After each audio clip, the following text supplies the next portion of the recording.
En primer lugar, daros la bienvenida a todas y a todos, agradeceros vuestra participación en este webinar sobre medidas eléctricas reglamentarias en baja tensión que organiza Megger en colaboración con Voltimont. Sí quiero hacer una aclaración. Yo soy José Morenos, pertenezco a la empresa PLC Madrid, ¿de acuerdo? Soy el director de formación, el responsable de formación, pero somos unos estrechos colaboradores de Megger, ¿de acuerdo? Somos también distribuidores oficiales. Entonces, el motivo que impartamos esto es porque nosotros nos dedicamos, llevamos ya más de 30 años dando soporte al sector eléctrico, tanto en formación como en servicio técnico, ¿de acuerdo? Dando soporte a instaladores. Y bueno, pues dicho eso, ya está. El objeto de este webinar realmente es que conozcáis las medidas eléctricas reglamentarias, es decir, qué se debe medir, por qué se debe medir, cuándo se deben realizar las medidas y cómo se deben realizar, ¿de acuerdo? Esa es un poco la idea. Veréis que las transparencias pasaré muy rápido porque he tratado, sé que entre los asistentes también hay formadores, para que tengan una documentación, es decir, que no os descarguéis una presentación con 4 datos que luego no recordéis, ¿no? Pero no significa que os vaya a dar tanto la brasa, ¿de acuerdo? Bien, pues dicho esto, yo creo, también quería aprovechar la ocasión para dar mis condolencias a todas aquellas personas que han perdido un ser querido a causa de este COVID-19. Y bueno, ya dicho esto, pues vamos a animarnos y vamos a empezar a trabajar, ¿de acuerdo? Bien, ¿por qué se deben verificar las instalaciones eléctricas? Pues se deben verificar, por un lado, por favor, Enrique, ¿me puedes apartar para que no me deja ver bien la transparencia a mí también? Veo aquí la parte derecha, no me permite ver bien, pero bueno, la cuestión es la siguiente. ¿Por qué verificamos las instalaciones eléctricas? Pues porque tenemos que garantizar la seguridad de las personas y las propias instalaciones. Por si acaso no es suficiente, porque el reglamento electrotécnico de baja tensión nos lo obliga, ¿de acuerdo? Bien, ¿quién debe verificar las instalaciones? Porque las instalaciones las deberá verificar siempre la empresa instaladora. Las instalaciones eléctricas siempre deben ser ejecutadas por empresas instaladoras en baja tensión. Aprovecho para decir lo siguiente, vamos a ver. Aquí en España, como en casi todos los países, la profesión de electricista es una profesión reglada o regulada. ¿Qué significa? Que hay que cumplir una serie de requisitos para poder ejercer. No es suficiente porque yo tengo una titulación de ingeniero, de CP o lo que sea, ¿de acuerdo? Entonces, porque lo dejemos claro. Voy a dar un ligero repaso al tema y a los requisitos de empresa instaladora y nos metemos rápidamente al meollo, ¿de acuerdo? Fijaros, cuando se firma una instalación, cuando se verifica, el instalador debe certificar y firma que los datos son correctos. Por lo tanto, estamos hablando de una cosa seria, del certificado de instalación eléctrica. Muy bien, vamos a hablar de empresas instaladoras. Nuestro reglamento, la ITC 3, habla de que existen 2 categorías, la básica y especialista. Define también quién es el instalador, ¿no? Pues es la persona física o jurídica, es decir, una persona o una empresa, pero en el fondo la forma jurídica que tenga es lo de menos, que realiza, mantiene o repara las instalaciones eléctricas. Yo he puesto en negrita lo de especialista porque efectivamente hay algunas empresas que son categoría básica, pero bajo mi punto de vista no tiene sentido porque no hay ninguna diferencia entre ser categoría básica y especialista. No tiene sentido que una persona no pueda hacer una instalación de fotovoltaica o de domótica, pues, según está la cosa, porque es categoría básica, ¿no? Si la titulación no le impide, la única diferencia es en los medios técnicos, pero prácticamente los medios técnicos es muy parecido, ¿de acuerdo? Bueno, pues vamos a ver. Mirad, ¿qué se requiere para ser empresa instaladora? Voy rápido en esto, ¿vale? Pues tenemos por un lado los medios humanos, los requisitos administrativos y los medios técnicos. Los medios humanos es la titulación exigida, es decir, es lo que te cualifica para poder ser, pero con eso solo no es. Repito, es como antes, yo soy ingeniero, vale, pero con eso no me puedo poner a hacer instalaciones. Tengo que cumplir esos requisitos administrativos, alta en obligaciones tributarias, alta en seguridad social, seguro de responsabilidad civil, declaración responsable, que es esta que hacemos en industria, ¿de acuerdo? Todo eso hay que cumplirlo. Luego, por otro lado, están los medios técnicos, que tenemos las herramientas, los EPIs y la instrumentación, que es la que marco, que es la que nos va a ocupar a nosotros, ¿de acuerdo? Respecto a la herramienta, pues nada, simplemente una pincelada, por favor, utilicemos siempre herramienta aislada, no hagamos aquí de capitanes bricolajes, ¿no? Con herramientas de mecánicos, sino que utilicemos porque es por nuestra seguridad. Ojos, manos, solamente tenemos estas. Si las perdemos, igual no podemos seguir trabajando o trabajaremos de forma defectuosa. Las EPIs, pues sin comentarios, ¿vale? No voy a decir nada. Bien, respecto a la instrumentación requerida, pues hemos puesto aquí un listado orientativo y hemos puesto también un poco para que veáis pues los valores mínimos que te exigen, ¿de acuerdo? Eso era para la categoría básica y la especialista, ¿qué es lo que le añade? Pues sobre todo el tema este, analizador de redes, porque los electrodos estos pues son elementos auxiliares, lo mismo que el comprobador de vigilancia y aislamiento, ¿de acuerdo? Entonces, eso no tiene nada. Aquí tenéis un resumen donde, por ejemplo, con el equipo multifunción de Megger, pues cubre toda esta zona, porque podemos tener equipos sueltos o un equipo que realice todo, ¿vale? Bien, ¿cuándo deben verificarse las instalaciones? Pues, lógicamente, las instalaciones se verifican una vez que se han terminado, ¿de acuerdo? Y antes de su puesta en servicio. Se realiza la verificación y se emite el certificado. Boletín, hasta los organismos de control, industria, en algunos sitios le dan también boletín. Esto es un aviso para docentes, que sé que también estáis ahí escuchando. Por favor, hagamos una labor docente y vayamos poquito a poco introduciendo la palabra de certificado de instalación en lugar de boletín, ¿vale? El boletín es más viejo que el hilo negro. Bueno, vamos a ver. Para tener esto claro, cualquier instalación se puede dividir en 5 fases, es lo que hemos hecho nosotros. Por un lado está el diseño, luego está el presupuesto, la ejecución y la verificación, que es lo que nos toca a nosotros. O sea, es una fase más y quiero que lo entendáis. No eso lo hace el organismo de control o lo hace industria, no, lo hace el instalador. Y luego ya por último la certificación, que es emitir el certificado de instalación, que siempre lo hace el instalador, ¿vale? Bien, pues vamos a ver ahora la tipología de las verificaciones. Hemos hecho una descripción lo más clara posible.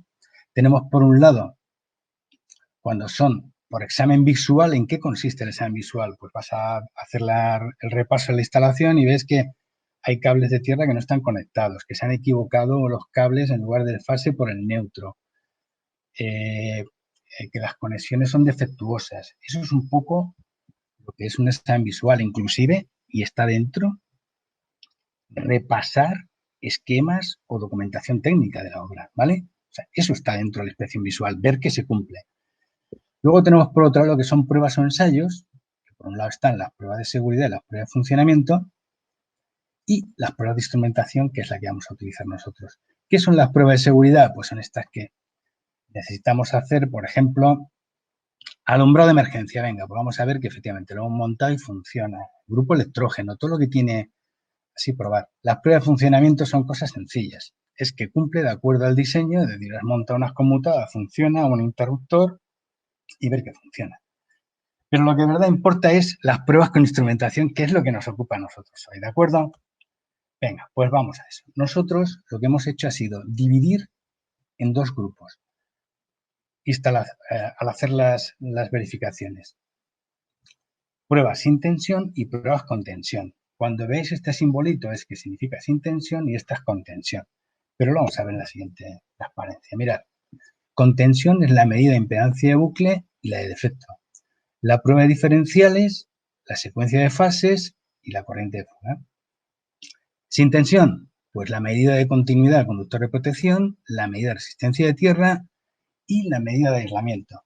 Bueno, se nos ha olvidado meter también la del luxómetro, la iluminación. Vale. Bien, pues vamos a empezar por la impedancia de línea y la de bucle de efecto. Mirad, esto a veces genera un poco de jaleo los nombres, ¿no? Nosotros nos vamos a referir a impedancia de línea o a veces simplemente de bucle cuando hablamos de hacer mediciones entre fases, ¿de acuerdo? Entre conductores activos, fase-fase, fase neutro. Y llamaremos impedancia de bucle de efecto cuando utilizamos una de las fases, el conductor de protección, ¿de acuerdo? En definitiva, cuando hay una fuga, fugamos una corriente, ¿vale? Bien, esto, ¿para qué se utilizan estas verificaciones? Pues se utilizan fundamentalmente para dos cosas. Una, para comprobar la corriente de cortocircuito que es previsible en ese punto, y otra para calcular el valor de tierra, ¿de acuerdo? El valor de la resistencia de puesta a tierra. Bien, pues por un lado tenemos la medida de bucle o de línea, que es esto, siempre es entre fase-fase o fase neutro, ¿vale? Y lo que nos permite el concepto que quiero que os quede es esto que está en rojo, la corriente de cortocircuito para verificar el dimensional de las protecciones. Comprobar que esa corriente de circuito va a actuar las protecciones, ¿vale? Bien, la de bucle de efecto, ¿para qué nos vale? Para resistencia de puesta a tierra y siempre se utiliza LPE, ¿de acuerdo? Ya lo vamos a ver en profundidad. Bien, pues una cosa interesante, por ejemplo, la corriente, la impedancia de bucle. Os he puesto aquí un ejemplito cuando se instala un esquema tipo 2 para instalaciones del vehículo eléctrico. Hay un fusible de 50 o 63 amperios y deberíamos de comprobar que efectivamente va a funcionar, ¿vale? Que va a proteger el conductor que hemos puesto. Pues este equipo con darle un botoncito te lo hace.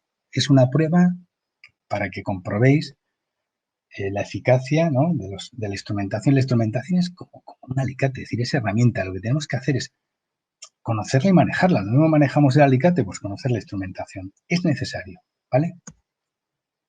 Bien, vamos a ver la impedancia de bucle o de línea. Ahora estamos viendo ya un poco más en detalle en qué consiste. Mirad, cuando nosotros hacemos esta prueba, lo que hacemos es inyectar para conocer. Inyectamos una corriente a una tensión y en función de eso nos da el valor de la resistencia. Siempre estamos con onda a cuestas. Inyectamos por aquí, por la fase, ¿de acuerdo? Pum, pum, viene al transformador, en este caso retorna por el neutro, ¿vale? Pero no metemos ninguna fuga, ¿de acuerdo? Lo hacemos entre fase y fase neutro, por lo tanto no hay disparo de diferencial ni nada, ¿vale? Venga. Vamos a ver cómo se hace con el aparato esta prueba, ¿de acuerdo? Pues mirad, lo que hacemos es que colocamos en la posición 2HI, creo que está diciendo el height, corriente alta. Se puede hacer en una toma de corriente o se puede hacer en el cuadro. Lo suyo es hacerlo en los dos sitios, en la toma más alejada, por ejemplo, para ver la corriente de cortocircuito y en el cuadro, ¿vale? Veis que siempre que son pruebas de estas aparece que es con tensión, ¿de acuerdo? Bien. Mirad, aquí tenéis un ejemplito. Lo que hemos hecho ha sido medir en el cuadro y vemos que la impedancia nos da 0,13 y 1880 amperios de corriente de cortocircuito. Simplemente a 2 metros vemos que es 0,23 y 981. Y luego, si nos vamos al sitio más alejado, aproximadamente unos 20 metros, vemos que la impedancia ya es de 0,34 y la corriente de cortocircuito ha bajado 668, ¿vale? Todo esto, de todas formas, tenemos vídeos donde se ven todas estas medidas, ¿de acuerdo? Vamos al siguiente. Impedancia de bucle de efecto. Bueno, pues es lo que llamamos medir tierra. Ya veremos que esto no es medir tierra, pero es la norma lo admite y es el método más rápido para poder hacerlo, ¿de acuerdo?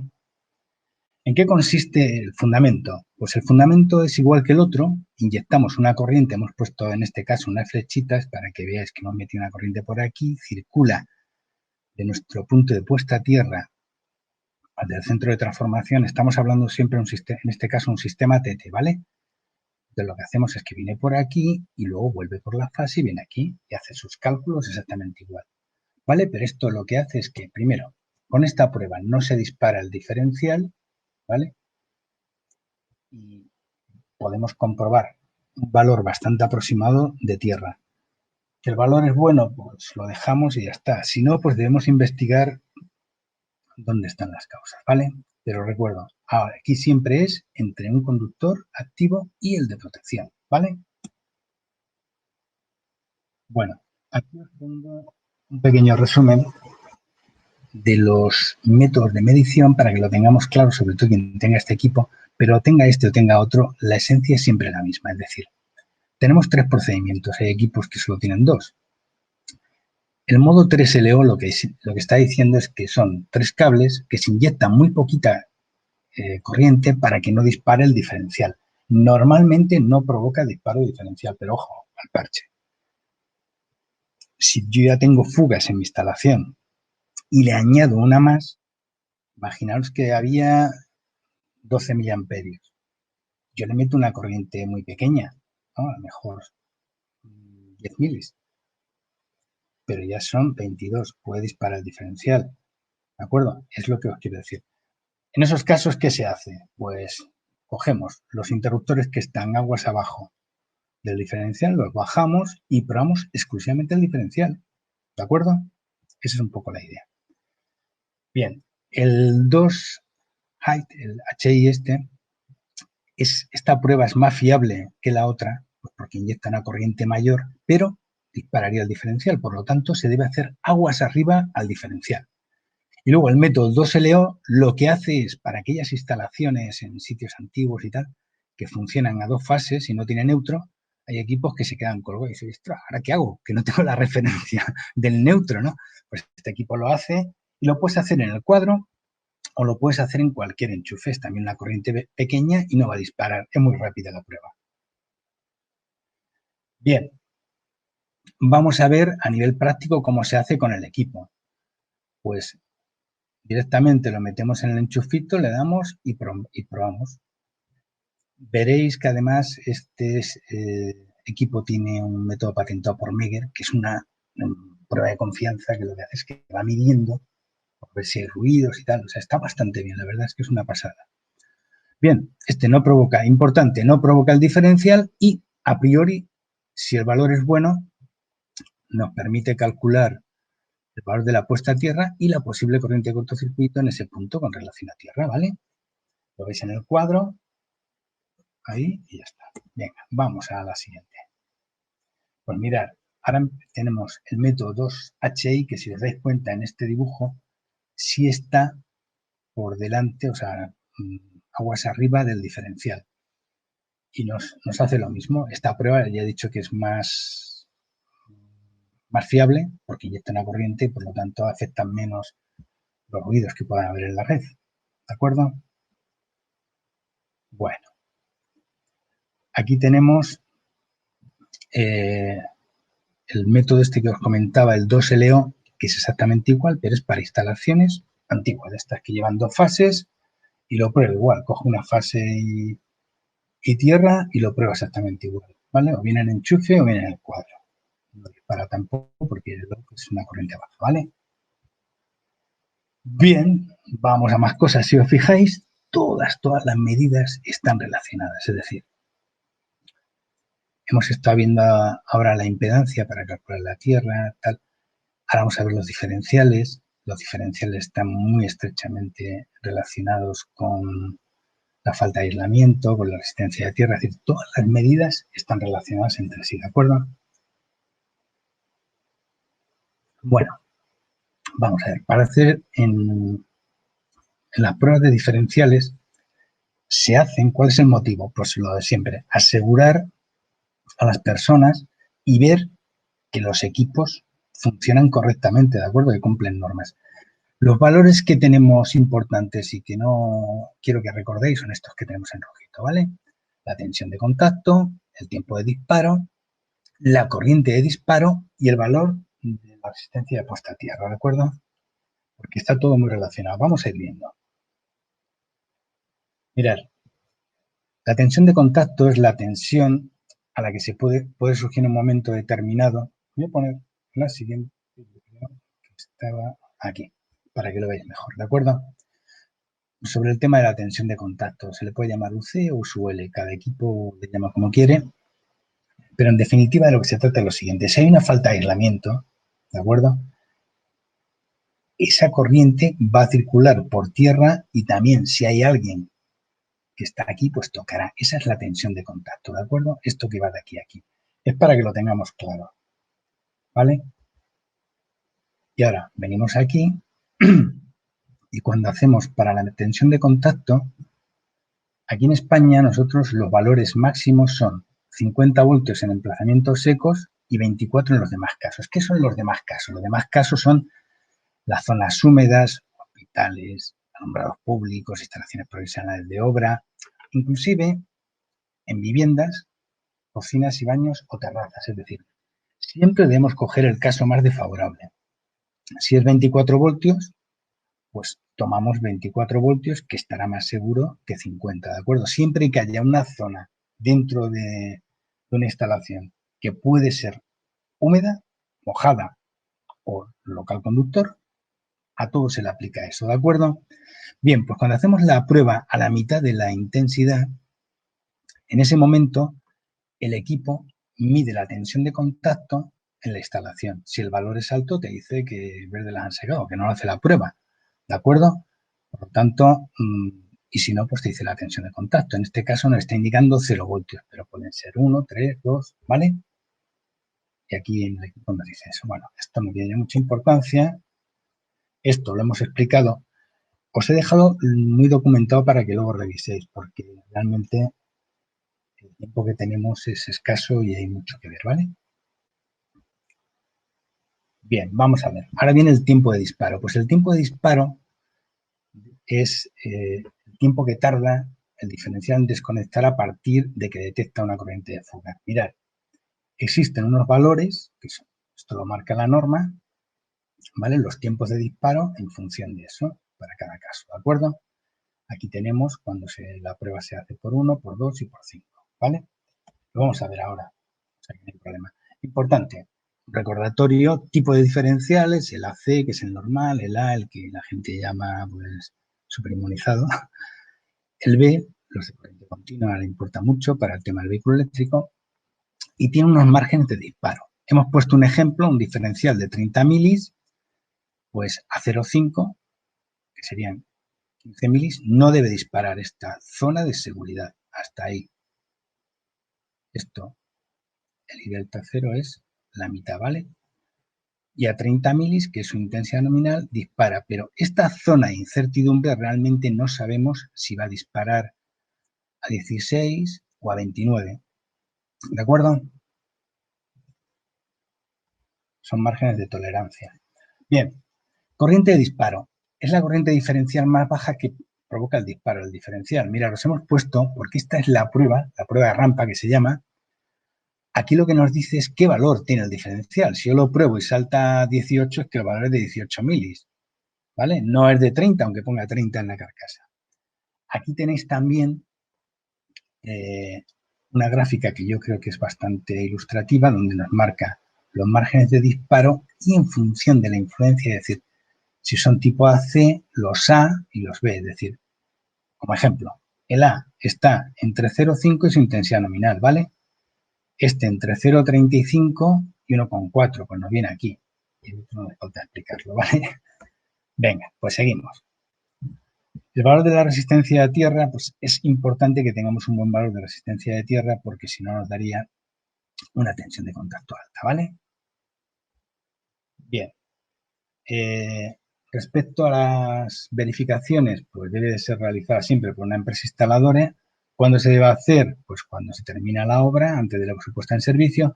Y ojo, si hay 7 diferenciales hay que comprobar los 7, no comprobar el general y salir corriendo.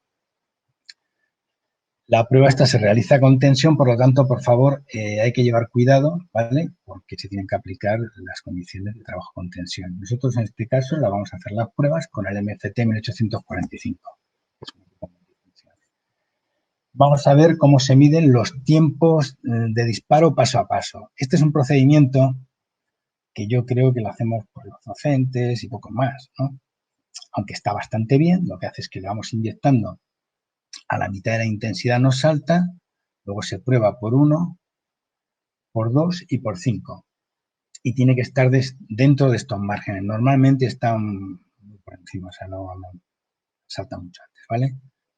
Pero bien, ¿qué es lo que se va haciendo? Se va probando en cada uno de ellos. La prueba pues es un poquito pesada para organismos de control o para un instalador que tenga que comprobar 40 viviendas, pues al final es cansino. Es más fácil el modo automático, que es este. Se coloca ahí en modo automático y nosotros lo que hacemos es que nos ponemos al lado del cuadro, le damos al botoncito y el equipo va haciendo pa, solo nos limitamos a subir la maneta, ¿de acuerdo? La prueba la hace a 0 y a 180 grados para ver cómo se comporta. Todo esto, repito, que lo tenéis cuando terminéis la hoja, tenéis ahí un enlace donde podéis descargar o poder ver todos los vídeos de cómo se hacen, ¿de acuerdo? Venga, seguimos. Intensidad de disparo. Pues mirad, el objeto es verificar realmente que la corriente a la que dispara está dentro de los márgenes. Es lo mismo. Aquí lo que he hecho es darle la vuelta a la curva para que veáis que lo que hace aquí es la prueba de rampa, le va inyectando un valor, lo va aumentando poco a poco, hasta que dispara el diferencial. Y es esta prueba la que nos da el valor real del diferencial, ¿de acuerdo? Es un diferencial de 23 milis. Muy importante estas pruebas siempre seleccionar correctamente si la sensibilidad del diferencial, el tipo de diferencial, porque si nos hemos equivocado la podemos liar. Te estás diciendo que no cumple y es un diferencial tipo E, por decir algo, ¿vale? Venga, comprobación de la secuencia de fases. Esto es más fácil que la tabla del cero. Esto simplemente hay equipos que por su condición, imaginaos los ventiladores, extractores, compresores, tienen que tener un sentido de giro. Entonces, lo que tenemos que hacer es comprobar que está en orden inverso o en directo, ¿de acuerdo? Pero siempre es una comprobación con relación a. Es decir, si yo tengo instalaciones que están funcionando, no voy a cambiar en un cuadro porque ahora un motor me da al revés. No, tomo la referencia que tengo y los voy colocando así, ¿de acuerdo? Los cambio en el motor, que es lo que viene en la siguiente transparencia, ¿de acuerdo? Se cambia uno por otro y ya cambiamos el sentido. Es muy importante, mira, aquí tenéis un enlace, esto es un enlace, para que veáis el vídeo de cómo se comprueba, ¿de acuerdo? Bien, la siguiente, la medida de corriente de fuga. Buah, esta es la madre de todas las batallas, la mitad de los problemas. Le doy un poquito de agua porque esto tiene WhatsApp. Casi 90% de los problemas muchas veces vienen derivados de falta de aislamiento. La falta de aislamiento provoca una fuga y habrá que buscarla, ¿de acuerdo? Bien, pues ¿cómo se hace eso? Pues se hace con una pinza detectora de fuga que normalmente, de acuerdo al reglamento, además ya te exige que tenga una sensibilidad mínima de 1 miliamperio. Nosotros solemos utilizar esta, la DCM 305E, que esto sí que es una maravilla de pinza. Fijaros, por ejemplo, en la resolución que tiene, está muy por encima de lo que piden. Este RMS tiene un filtro paso abajo que permite simplemente medir 50-60 hercios, ¿vale? Vamos a ver cómo se mide. Mirad, en las instalaciones, cuando quiero ver la fuga que hay en el conductor de protección, pues lo pongo, pum, lo meto ahí y aquí nos aparece, ¿vale? El valor. Fijaros que es una instalación trifásica y en la siguiente transparencia aquí abrazamos todos los conductores. ¿Cómo se debe medir las fugas? Las fugas, para medir la totalidad, se hace abrazando. Si es una instalación monofásica, la fase y el neutro, si no todos los conductores activos. ¿Por qué? Porque hay fugas que no van a pasar por el conductor de protección. Los que van por el conductor de protección, lo que hace, alguien me dice que vaya un poco más despacio, por favor. Es que tenemos mucha tarea. Luego podéis hacer las consultas y si no da tiempo a las consultas, por mail gustosamente contestaré a todo. Es que vamos un poquito justo, ¿de acuerdo? Bien, seguimos. Voy a tratar de ir despacio, pero el tiempo es el que manda. De verdad que igual he tratado de meter mucho contenido en poco tiempo. Pero un poco esta es la forma. Todo esto, todo lo que estáis viendo está apoyado en vídeos de cómo se hace. O sea que no deberíais de tener en principio luego ningún problema, ¿de acuerdo? Bien, vamos a la medida de continuidad de los conductores de protección. Si estuviéramos en directo le preguntaría quién hace esta prueba, que levante la mano, aunque lo podéis hacer ahí, levantar la manita, porque es una prueba súper importante y sin embargo yo creo que se hace rara vez. Esto es un aviso para navegantes, ¿no? Es decir, ¿de qué nos vale a nosotros que tengamos un valor muy bueno de tierra si luego el conductor está suelto en un enchufe o en cualquier sitio? Estamos poniendo en riesgo a las personas, ¿de acuerdo? Entonces, vamos a ver.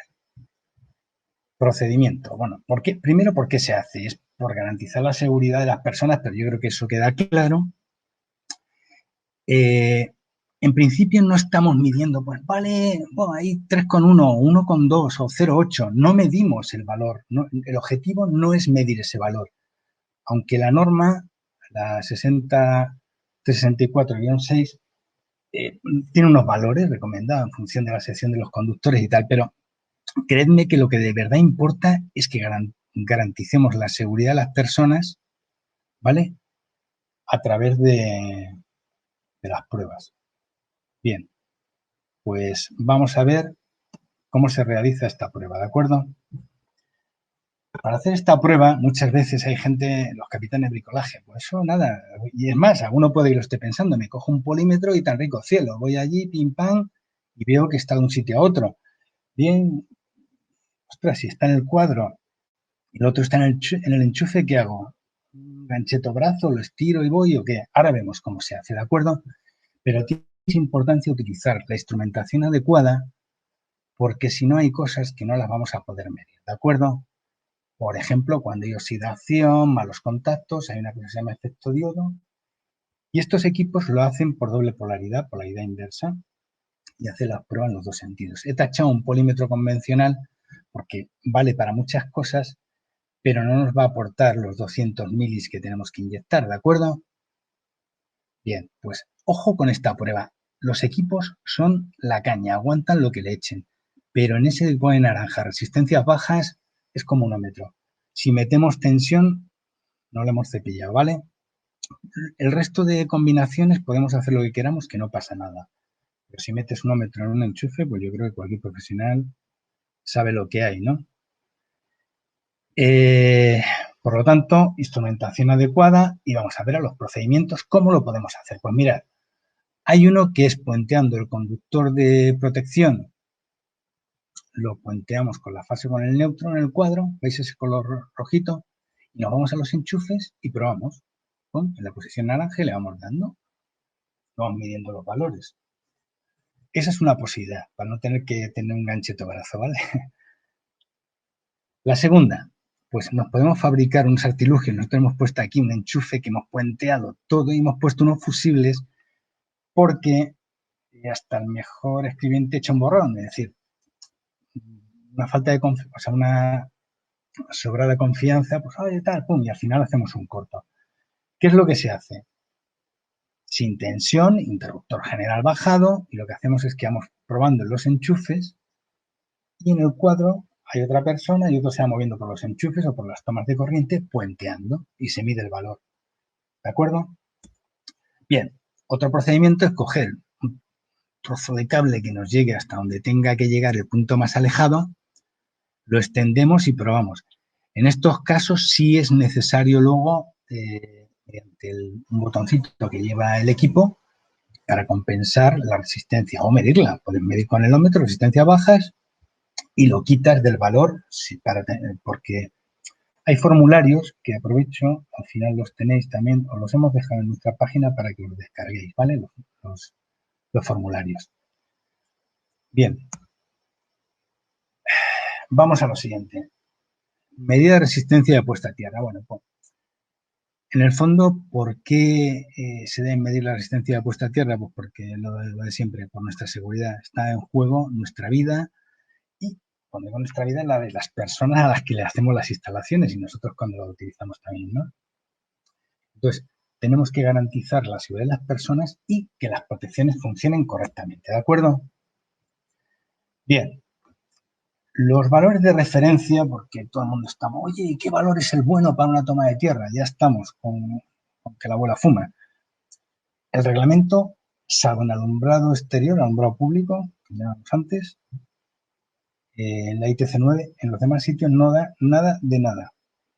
¿De acuerdo? Da esto 24 o 50 voltios. 24 voltios en local emplazamiento conductor y 50 voltios en los demás casos.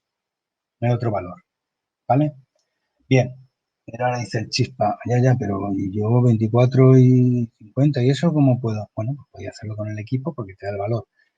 Pero para tener una referencia más exacta, lo que hacemos es lo siguiente. Pasamos los voltios por la ley de Ohm, que es muy antigua, pero todavía funciona, ¿vale? Lo pasamos a ohmios.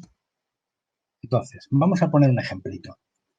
Fijaros, en las instalaciones provisionales, pocos sitios donde dice algo el reglamento, dice que la resistencia no será inferior a 80 ohmios. ¿Qué ha considerado? Primero, que es una obra que está fuera, que la tensión de contacto que se puede presentar o que el riesgo es grande, entonces ha puesto 24 voltios, ha calculado y nos da esos 80 ohmios que son de referencia, ¿de acuerdo? Mirad, os hemos adjuntado esta tablita para que, como valores de referencia, ¿vale? Pero todo esto, en la ITC 9 dice esto, y luego en la luz de obra, ¿vale? Para luz de obra, no, los temporales de obra es esto, no luz de obra. Temporales de obra son 80 ohmios. Lo demás son valores recomendables. Aquí en la Comunidad de Madrid, un BOE, la guía de aplicación, que está muy bien, es genial, pero no es vinculante.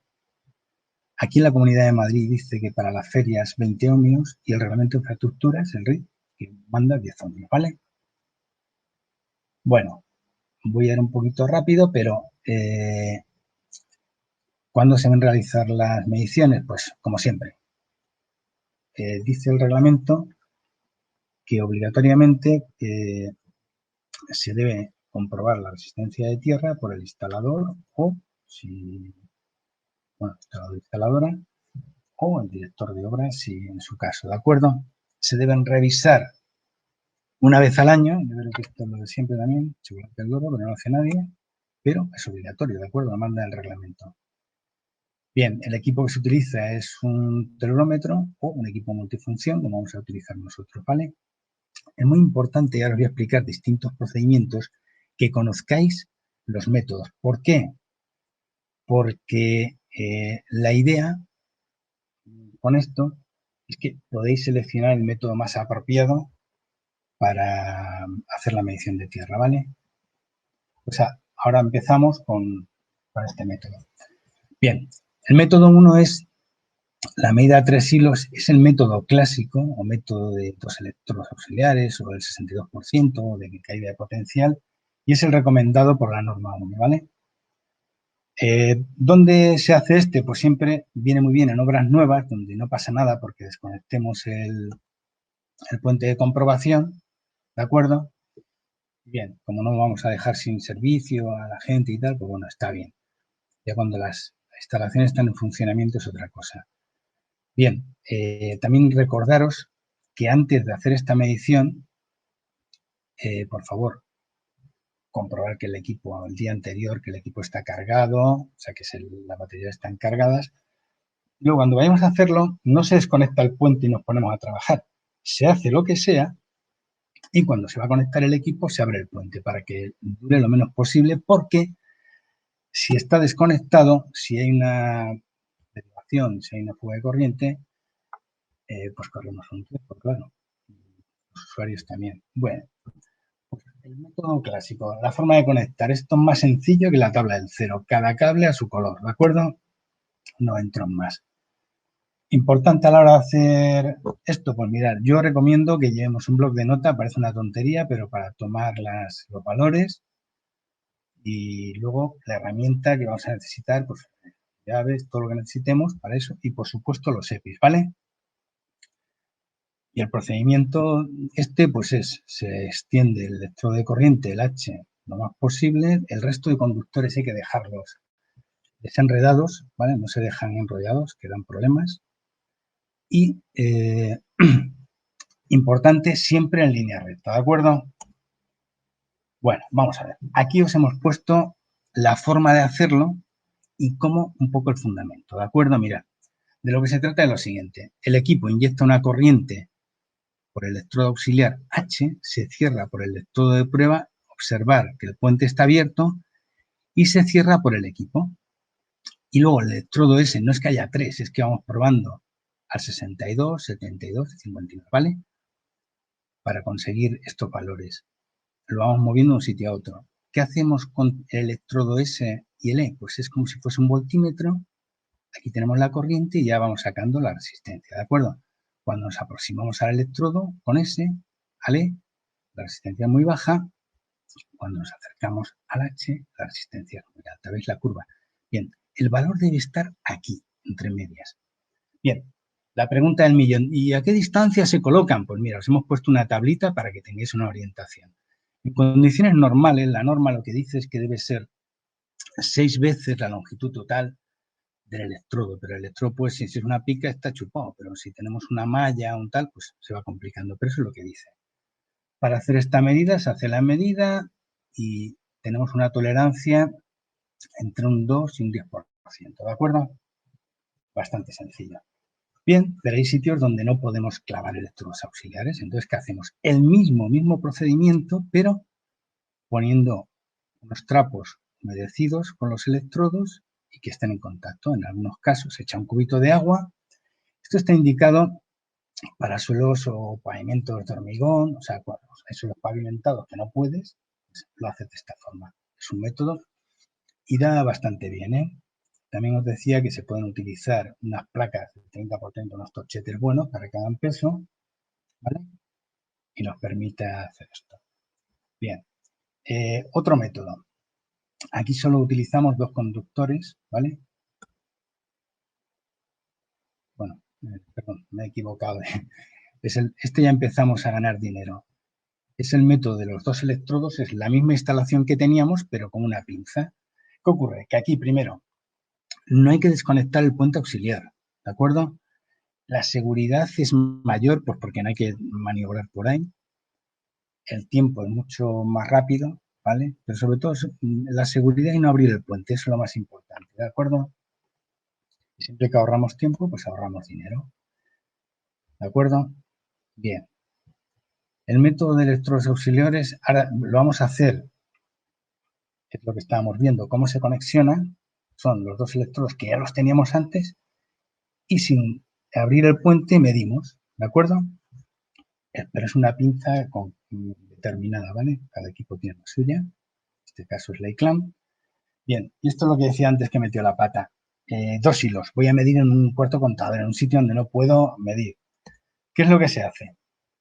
Pues aquí sí que se utilizan 2 hilitos nada más, tomamos una tierra auxiliar como referencia, abrimos, por ejemplo, una tubería, pero se puede coger, pues yo qué sé, dar una señal de tráfico, una farola, en fin, una valla, forjado de obra, cositas. Algo, una tubería es lo que hemos puesto aquí como ejemplo.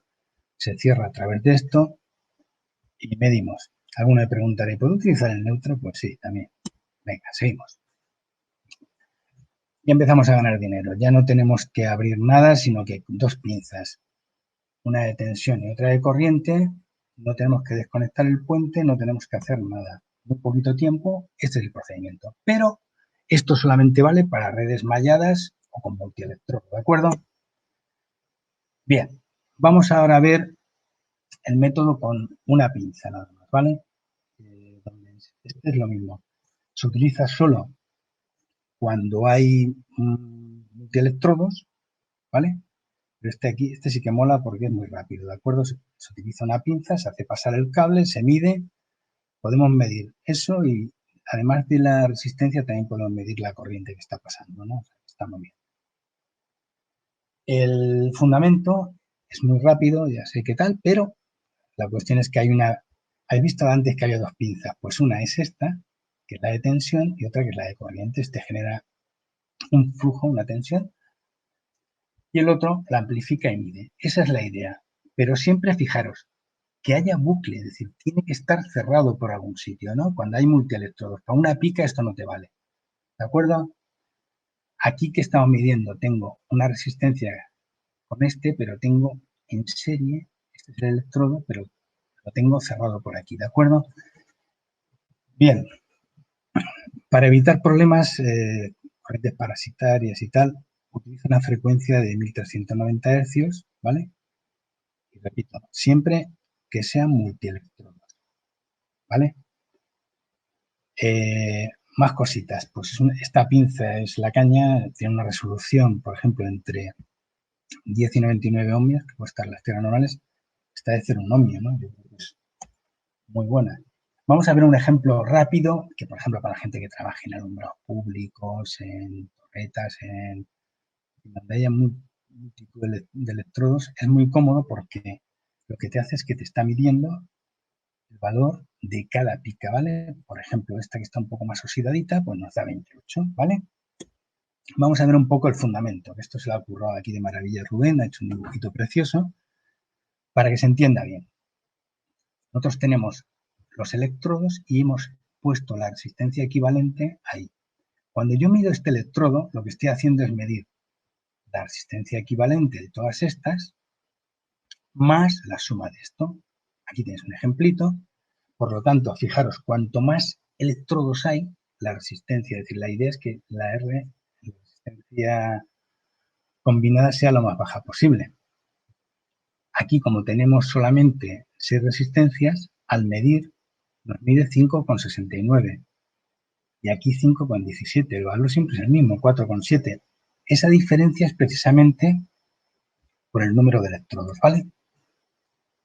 Bien, la medida de aislamiento. Es una medida muy importante, es comprobar que los conductores no están dañados, no tienen fugas. Imaginaros que es una prueba equivalente, para que lo entendamos, un grupo de presión o de protección contra incendios. Le metemos una prueba de estrés, ¡pum!, para ver si fuga por algún sitio. Pues más o menos es lo que haríamos nosotros con esto. Se coge el megámetro o un equipo multifunción de hasta 1000 voltios. Por supuesto, la prueba se realiza sin tensión, ¿vale? Los valores, pues de acuerdo al reglamento, la tensión que inyectamos son 500 voltios, ¿de acuerdo?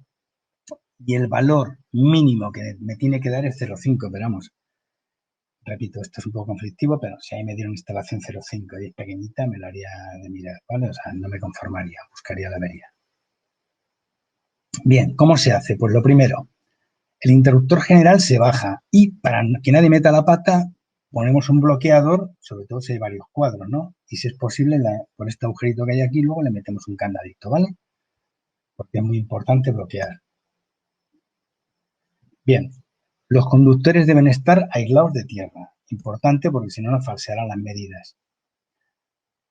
Bien, los interruptores y las protecciones. Esto no lo marca el reglamento, no voy a cañar mucho, pero lo que tiene que quedar claro es que el interruptor general está bajado y el resto subido, ¿de acuerdo? En posición de empleo normal. ¿Para qué? Para que se haga el mayor recorrido posible. Bien, cuando hay receptores, pues lo que se debe hacer es que los receptores estén conectados en la posición de paro. ¿Por qué? Porque si hay alguna avería ya se los tienes enchufado, ¿vale? ¿Te has dado cuenta? Luego, la medida entre conductores activos se efectúa después de haber desconectado. Es decir, solamente es para probar fase o neutro con tierra, pero luego ya con los equipos desconectados, que como hay que medir, se miden fase-fase, ¿vale? Bien, pues vamos a verlo aquí. Primer procedimiento, pues se debe medir fase tierra, neutro tierra. En el siguiente, fase neutro, fase-fase, ¿de acuerdo? Hacemos todas las comprobaciones. Y ahora nos quedan los chollos, es decir, cuando llegamos a un sitio y la instalación está libre, ¿no? Pues ahí es muy sencillo, se baja el interruptor general y se hacen las pruebas de conductores activos en los otros. Os comento rápidamente, esto también tenemos unos vídeos. Hay tomas de corriente que llevan electrónica en lugar digital, o estos que llevan USB, y estos nos pueden dar problemas, ¿de acuerdo? A la hora de medir.